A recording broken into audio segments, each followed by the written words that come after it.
que acontece nos Estados Unidos? A gente tem, no século XVIII, a Revolução Americana, tudo isso. No século XIX, tanto a Guerra Civil Americana quanto a ascensão da indústria, mas em nenhum desses dois séculos a gente vê a continuação das ideias inglesas, a gente vê apenas a aplicação dessas ideias inglesas naturalistas, e você vai tendo uma decadência intelectual. Você vai tendo a importação do kantianismo, do hegelianismo, a abertura das universidades nos Estados Unidos, a criação do pragmatismo e dessa casta de funcionários públicos, a expansão do governo federal. E na virada do século, quando os pragmatistas já estavam, de fato, se estabelecendo, onde já estavam ganhando poder político e levando às tragédias do começo do século, a criação do Federal Reserve, aquelas travadas, a promulgação da lei seca, coisas desse tipo, você vai começar a ter uns americanos olhando e falando, opa, tem alguma coisa errada aqui, precisamos descobrir o que está acontecendo. Eles vão redescobrindo, de fato, os valores que tornaram os Estados Unidos a potência que eles eram, porque eles estão vendo esses valores sendo atacados na frente deles. Aliás, tem um PS, antes da gente falar do século XX, é que o Georges Bataille é um francês interessante, que está no século XX, que a gente vai ver depois no curso, mas que ele não se encaixa nisso aqui, é algo à parte, que ainda nem foi integrado direito no naturalismo contemporâneo. Mas o que você vai tendo nos Estados Unidos?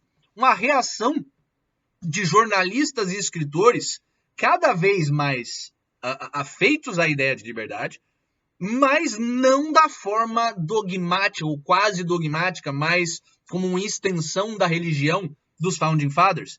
Você vai ter caras que questionam o estatismo, mas ao mesmo tempo questionam a moralidade cristã, ao mesmo tempo que questionam a ideia de fé versus razão, ao mesmo tempo que questionam o coletivismo de forma geral e não só o Estado federal grande, que vão se tornando o que a gente entende por libertarianismo e naturalismo. Hoje, você vai ter o William Frank Buckley Jr., que vai ser, digamos que o cara que dá o pontapé inicial nisso. Ele funda o National Review, um jornal, uma publicação onde a maioria desses primeiros libertários do século XX vão escrever, vira um antro de ideias subversivas, racionais e libertárias.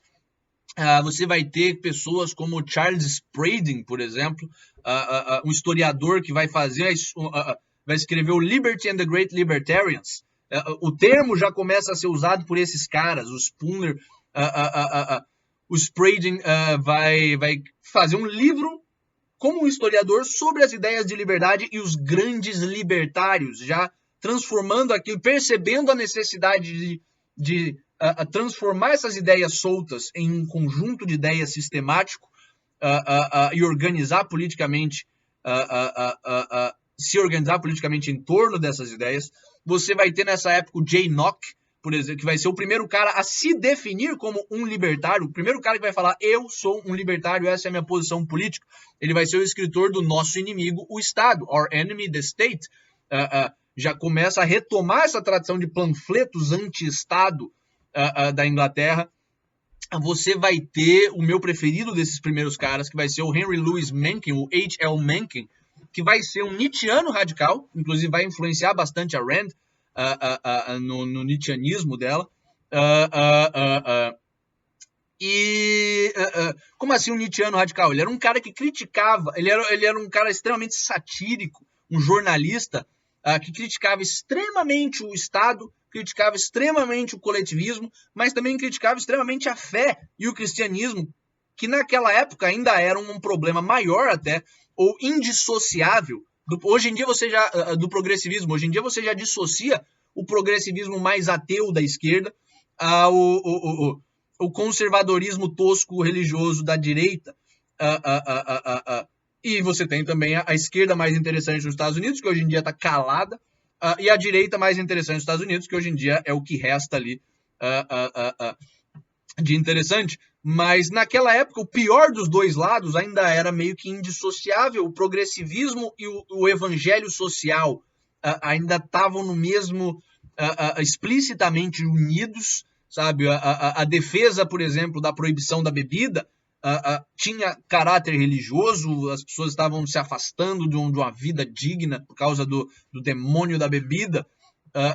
E o Mencken vai satirizar essas coisas, ele vai ficar famoso inclusive pelo o que ele chama do Monkey Trial, o que chamaram do Monkey Trial, o julgamento do macaco, que é um julgamento a respeito contra de um professor contra o Estado americano, porque ele estava sendo proibido, professor de biologia que estava sendo proibido de ensinar a teoria da evolução na escola, porque isso era uma afronta a Deus, e o Mencken vai publicizar isso e vai de certa forma, começar essa tradição de polêmicas públicas em torno da liberdade de expressão e da liberdade de crença e do secularismo nos Estados Unidos, que é bastante importante. Aliás, eu critico bastante os filósofos do ARI, porque eles tratam a direita americana como se fosse a maior ameaça, enquanto que eu acho que os democratas claramente, esse totalitarismo secular claramente é um perigo maior aos Estados Unidos. Mas a direita americana mais religiosa é um problema grande, sempre foi também. É só ver os neocons, as atrocidades feitas pelo Bush, por exemplo, o Patriot Act e afim, que vieram com o apoio da direita religiosa. Mas o Mencken vai começar a bater nisso, vai ser uma grande influência para Rand, e é nessa época que surgem as 3 músicas. Fala pessoal, espero que vocês tenham gostado desse vídeo. Ele é um pedaço de uma aula maior que vocês podem assistir na íntegra no canal da Liber TV, sobre a história do naturalismo na filosofia e do libertarianismo nos últimos 400 anos. E essa aula é uma de mais de 80 aulas do curso de filosofia do Liceu Libertário, um curso que tem um foco no objetivismo de Ayn Rand e que está com as inscrições abertas. A turma começa dia 6 de fevereiro. As aulas vão das 7h20 às 8h50 da noite, elas são ao vivo, participativas, e nós também temos inscrições abertas para os cursos de economia, com foco na escola austríaca, e de história da civilização, e a gente vai estar disponibilizando uma aula de cada um desses cursos na íntegra também. Então, se vocês quiserem, vocês podem se inscrever no link que está aqui embaixo, ou mandando um e-mail para liceulibertario@gmail.com e a gente vai pegar os seus dados.